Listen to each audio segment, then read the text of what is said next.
Something just shifted in the markets, and it didn't happen slowly. It happened fast, almost too fast for most people to react. Silver, one of the most closely watched metals in the global financial system, suddenly dropped from around $76 to nearly $70 in just a matter of hours. Not days, not weeks, hours. And if you're seeing this right now, you're ahead of the curve, because moves like this don't just happen randomly, they usually signal something deeper, building underneath the surface. Now, let's slow this down for a moment and look at what actually happened on April 2nd. Global markets reacted sharply, precious metals sold off together, and according to multiple market updates, silver dropped over 7% intraday, trading near the $70 to $71 range, while gold also declined significantly at the same time. And normally, yes, silver is volatile. It moves fast. It reacts to global events. But this kind of synchronized, aggressive movement across multiple assets, that gets attention, because markets don't move like this without a reason, and more importantly, they don't move like this without pressure building somewhere else. Now, here's where things start to feel different. At first glance, this looks like a normal correction, and historically, after strong rallies, commodities like silver do pull back. That's part of the cycle. Institutions like the Bank for International Settlements have even explained that when prices rise quickly, volatility tends to increase and corrections can accelerate, especially when leverage is involved. But what makes this moment different is that this drop didn't happen in isolation. It happened at the same time oil prices were rising, the US dollar was strengthening, bond yields were reacting, and geopolitical tensions were increasing, particularly around the Middle East. And when all of these forces move together, it's rarely random. It's usually a signal that something bigger is shifting. Because markets are deeply interconnected, and right now that connection may be tightening. Now, let's talk about what could be driving this, because this is where most people stop looking, and this is also where things become clearer. One of the biggest factors right now is inflation, not just current inflation, but expected inflation, because markets don't just react to what is happening today, they react to what they believe will happen next. When oil prices rise, it increases costs across the entire economy. Transportation becomes more expensive, production costs go up, and historically, that feeds directly into inflation expectations. And when inflation expectations rise, central banks like the Federal Reserve don't have much room to ease policy. In fact, they may need to keep interest rates higher for longer, and this is exactly what markets may be starting to price in right now. Because when rates stay high, assets that don't produce income, like silver, tend to face pressure. Investors begin shifting toward yield-generating assets like bonds or money market funds, and institutions like the International Monetary Fund have repeatedly pointed out that tighter financial conditions reduce liquidity and increase volatility across markets. And that word, liquidity, is critical here, because liquidity is what allows markets to function smoothly. It's the ease with which money moves through the system. And when liquidity is abundant, markets tend to rise gradually. But when liquidity tightens, movements become sharper, more unstable, and more unpredictable. And historically, when liquidity tightens quickly, we often see rapid price declines, increased volatility, and forced selling. And that brings us to what may have just happened in silver, because this kind of fast, aggressive move often isn't driven by long-term investors. It's driven by something else. It's driven by leverage, margin, and positioning. Silver is not just a safe haven asset, it's also heavily traded in futures markets, where positions can be amplified through leverage, and when prices start moving against those positions, margin calls can trigger forced selling, and that selling can accelerate quickly, creating a cascade effect. And we've seen this before, not just in metals, but across financial markets where initial selling leads to more selling, which leads to even more selling, creating a feedback loop. Now imagine how this might have unfolded. The market opens, prices are relatively stable, maybe slightly weak, nothing unusual at first. Then slowly, selling pressure begins to increase. Prices start to drift lower. 75, 74, then suddenly, volume spikes. Large orders hit the market, not small retail trades, but institutional size orders, and at that moment, something shifts. Algorithms begin reacting, stop-loss levels get triggered, liquidity starts to thin, and the move accelerates. 73, 72, 71. And then, just like that, 70, all within hours. No real pause, no strong bounce, just continuous pressure.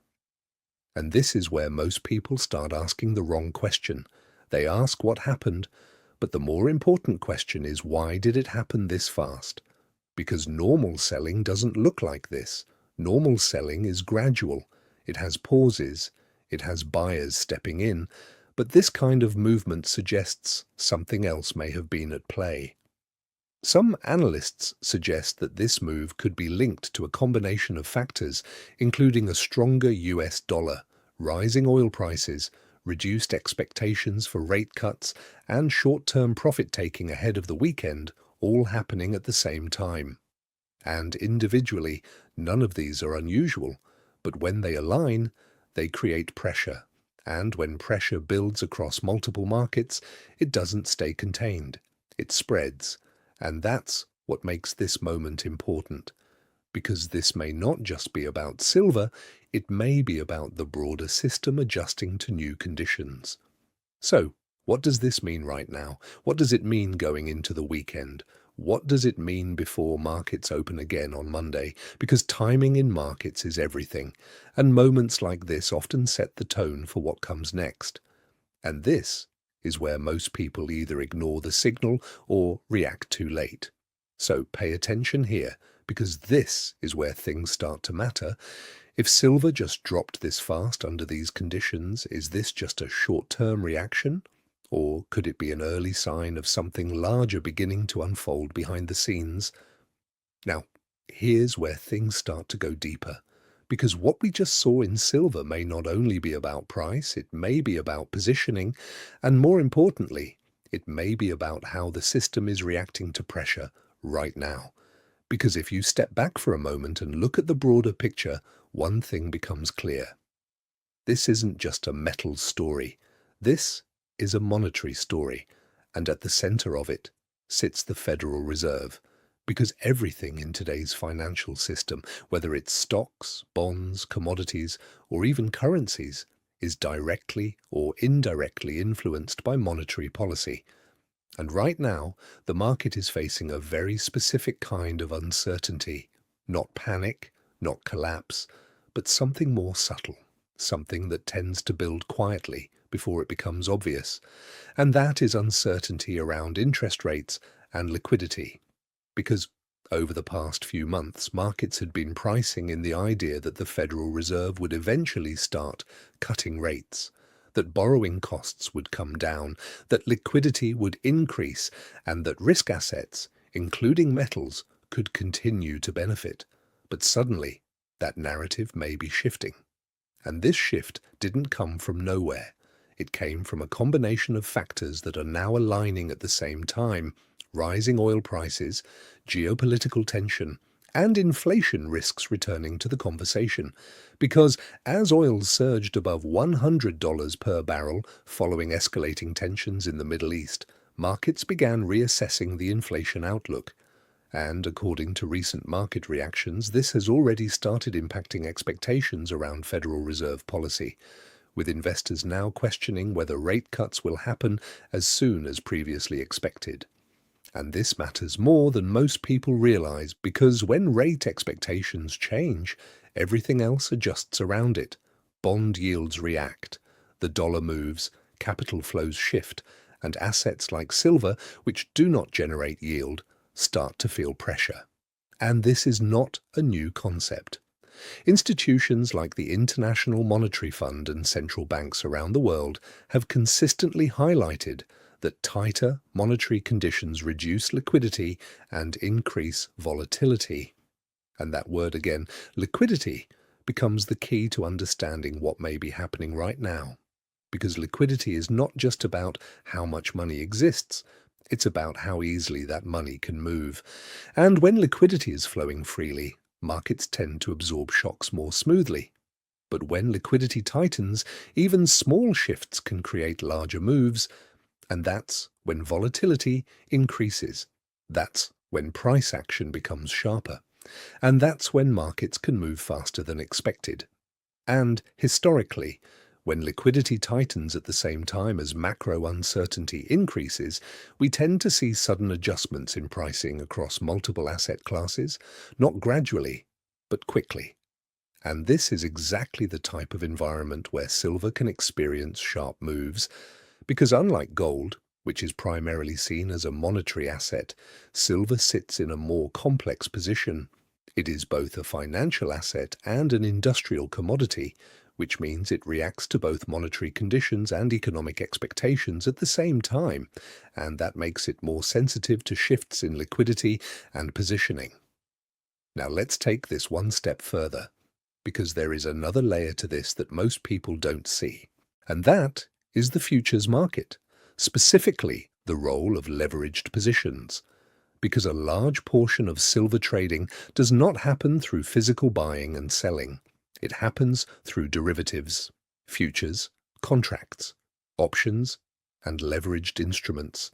And when markets move against those positions, something very specific happens. Margin pressure begins to build. And when margin pressure builds, traders are forced to either add capital or exit positions. And when multiple participants face that pressure at the same time, it can trigger what is known as a liquidation cascade, where selling leads to more selling, and more selling leads to even more selling. And this is not speculation. This is a well-documented phenomenon across financial markets, and it has been observed repeatedly in commodities, equities, and even cryptocurrencies. And when you look at the speed of the move we just saw in silver, the lack of pauses, the absence of strong buying support, it begins to raise a question. Could this have been more than just normal selling? Could there have been an element of forced unwinding happening beneath the surface? Because historically, when silver has experienced rapid declines, it has often been linked not just to fundamentals, but to positioning, to leverage, and to liquidity conditions tightening at the same time. And this is where things start to connect. Because what we are seeing right now, rising oil prices, inflation concerns, shifting rate expectations, stronger dollar, all of these factors point toward one thing: tighter financial conditions.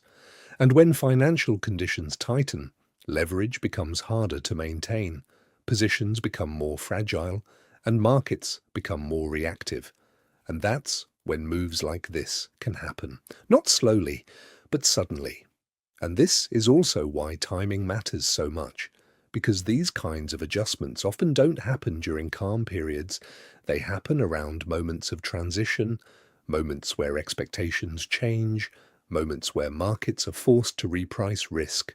And right now, we may be in one of those moments, especially heading into a weekend when liquidity tends to thin out further and traders become more cautious about holding positions. Because uncertainty over the weekend can create gaps when markets reopen, and that's something institutional players are always aware of, which is why sometimes we see positions being reduced ahead of key events, not because something has already happened, but because something could happen. And that subtle shift, from reacting to anticipating, is often what moves markets the most. So now the question becomes even more important. If silver moved this aggressively under these conditions, with liquidity tightening, with rate expectations shifting, with geopolitical risk rising, what happens next? Because this may not just be about what already happened, it may be about what the market is preparing for next. Now, this is where things become even more important, because what we're seeing right now may not just be a reaction from retail traders or short-term sentiment. It may actually reflect how larger institutions are positioning themselves. And that's a completely different layer of the market, because while most people focus on price, institutions focus on conditions.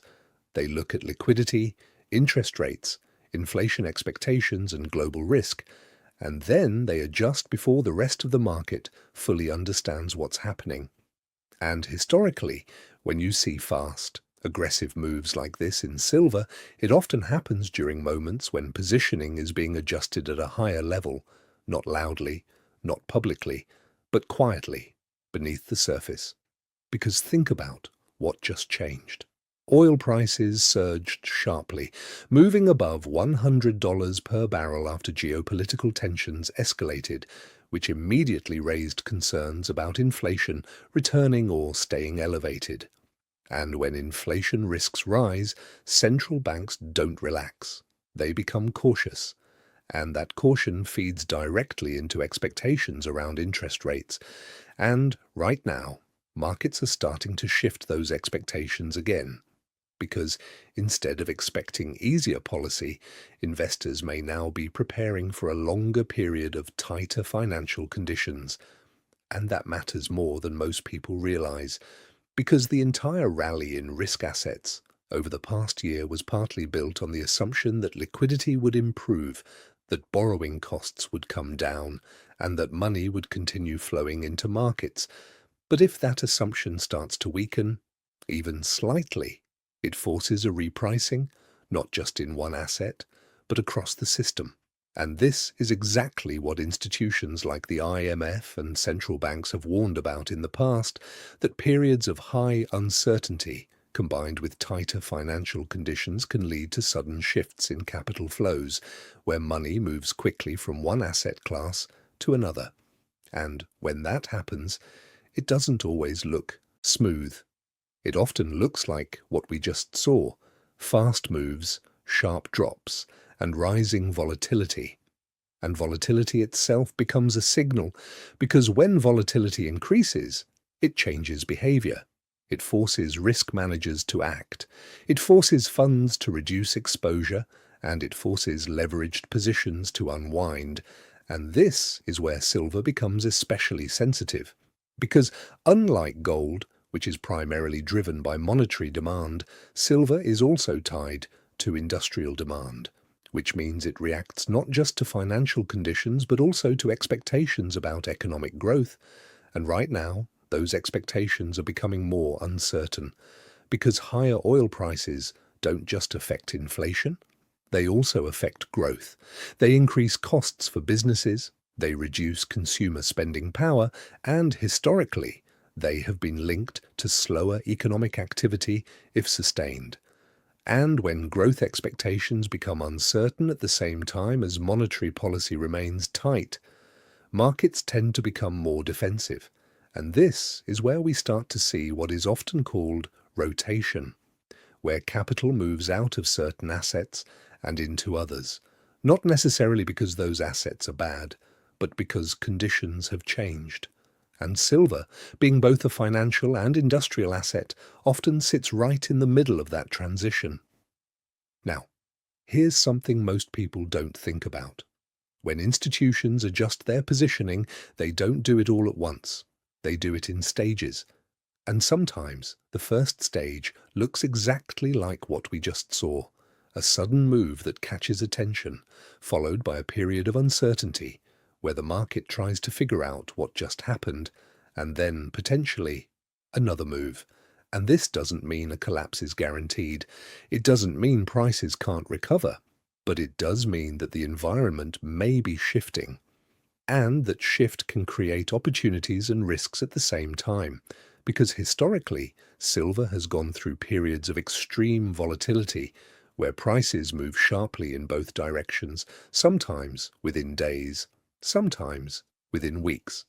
And those periods are usually driven not by a single factor, but by a combination of factors aligning at the same time. And right now, we are seeing several of those factors come together: rising oil prices, stronger dollar, higher bond yields, shifting rate expectations, and increased geopolitical uncertainty. And when all of these align, markets don't always move gradually. They can move in bursts. And that's what makes this moment important, because it may not just be about what already happened, it may be about what the market is adjusting to next. Now think about this carefully.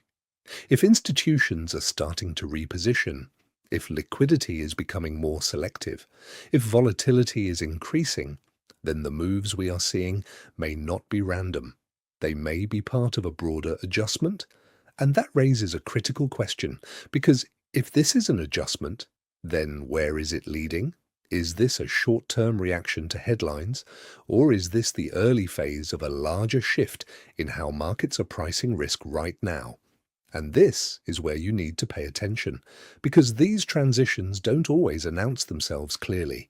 They unfold step by step, and often the first step looks exactly like what we just saw, a fast move that most people don't fully understand in real time. Now, this is where things start to feel even more intense, because what just happened didn't occur in the middle of a calm week. It happened right before a major market pause.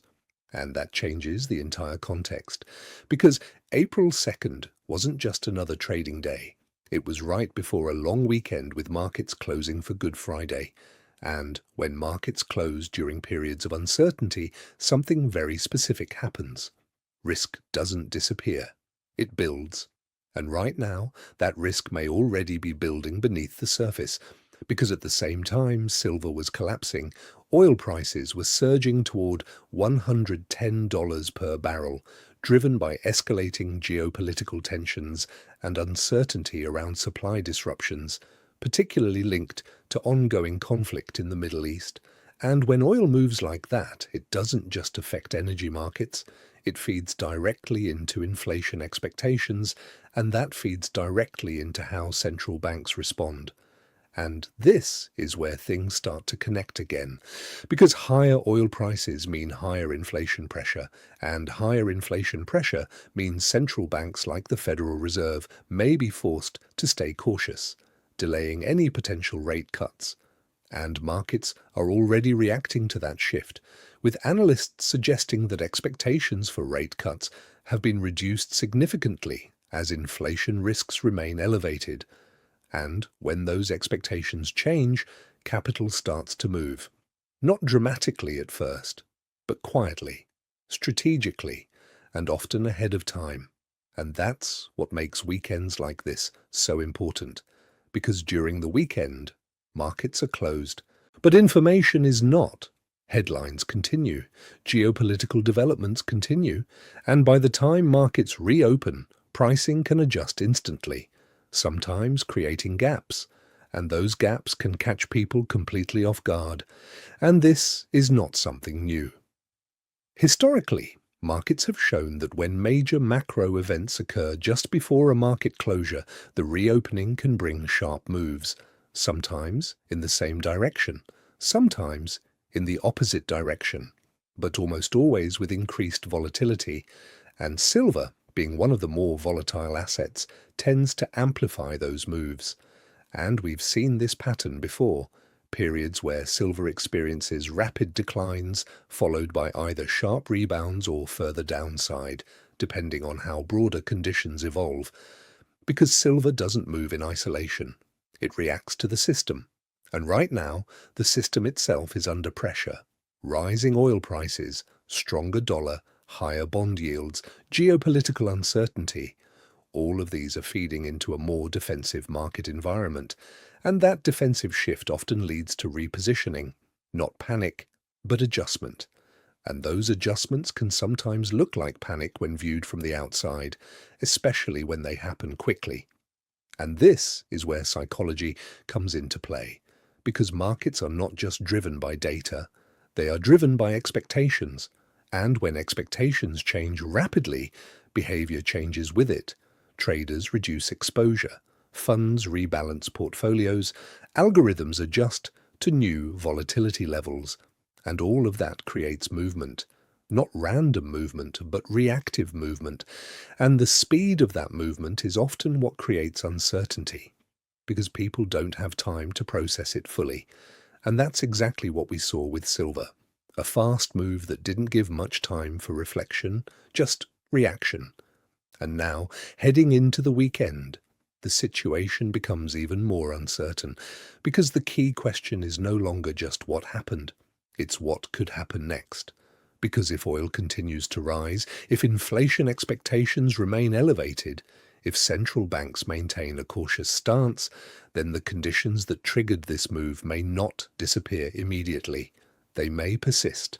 And if they persist, markets may continue adjusting, not necessarily in a straight line, but in waves. Because that's how markets tend to behave during transitions. They don't move in one direction smoothly. They move in cycles of reaction and adjustment. And that's why moments like this require attention, not panic, but awareness.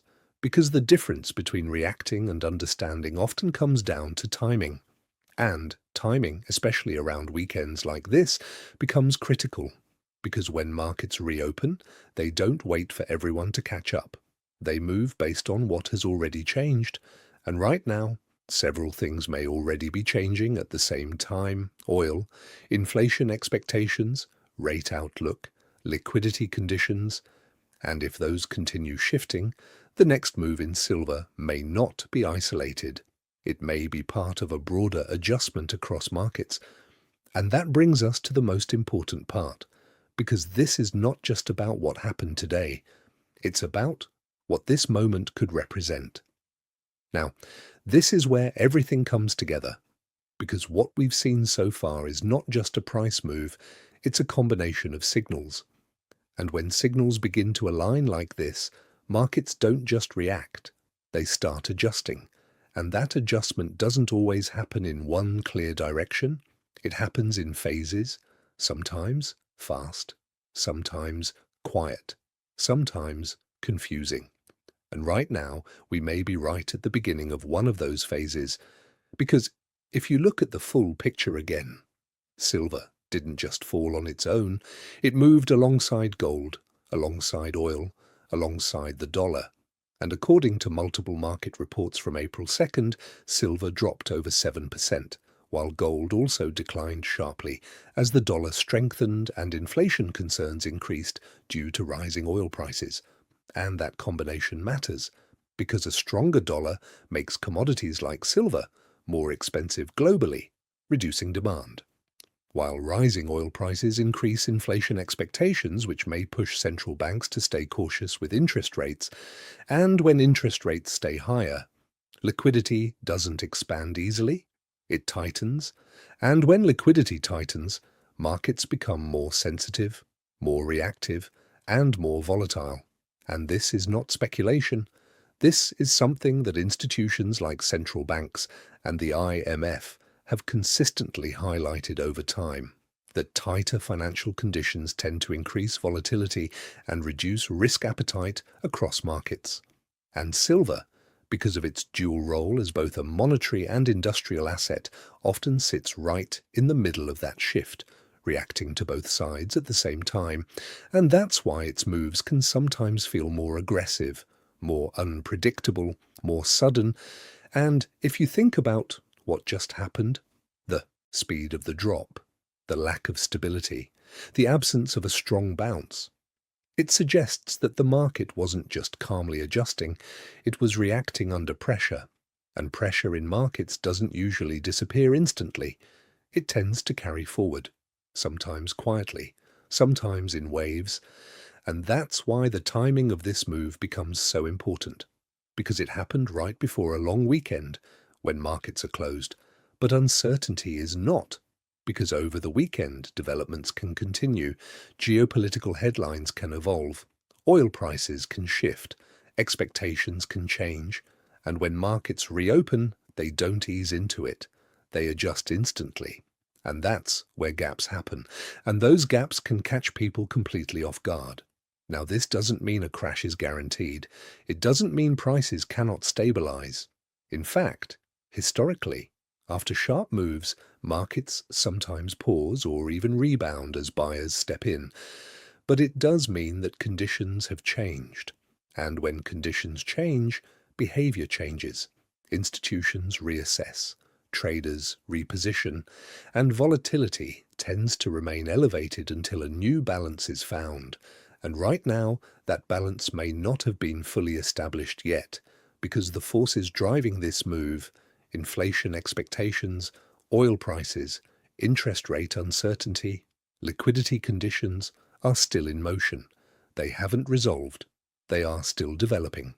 And when multiple factors are still evolving at the same time, markets tend to stay sensitive. And that sensitivity is what creates opportunity for some and risk for others. And this is where awareness becomes critical. Not fear, not panic, but awareness. Because understanding the environment is often more important than reacting to it. And right now, the environment may be shifting, slowly in some areas, quickly in others, but shifting nonetheless. And this brings us back to the core question, because after everything we've just broken down, after looking at the macro picture, the institutional signals, the liquidity conditions, and the speed of the move itself, one question remains, and it's the question that markets are trying to answer right now. Was this just a short-term reaction driven by headlines and positioning, or could this be the early stage of a broader adjustment that is still unfolding? Because historically, markets rarely move in isolation. They move in cycles, and sometimes. The first move is not the biggest one, it's just the first signal. And if that's the case, then what we just saw in silver may not be the end of the story. It may be the beginning of something that is still developing behind the scenes, and that's exactly why this moment matters. Because the next move may not come with a warning. It may come quietly, and then suddenly, just like this one did. So watch closely, stay aware, and most importantly, don't ignore what just happened. Because in markets, the signals people ignore are often the ones that matter the most. If you made it this far, you're already ahead of most people watching the markets right now. So comment below what you think. Is this just a short-term drop, or the beginning of something bigger? And if you want real-time updates like this before the market reacts, make sure you subscribe, because the next move may already be forming right now.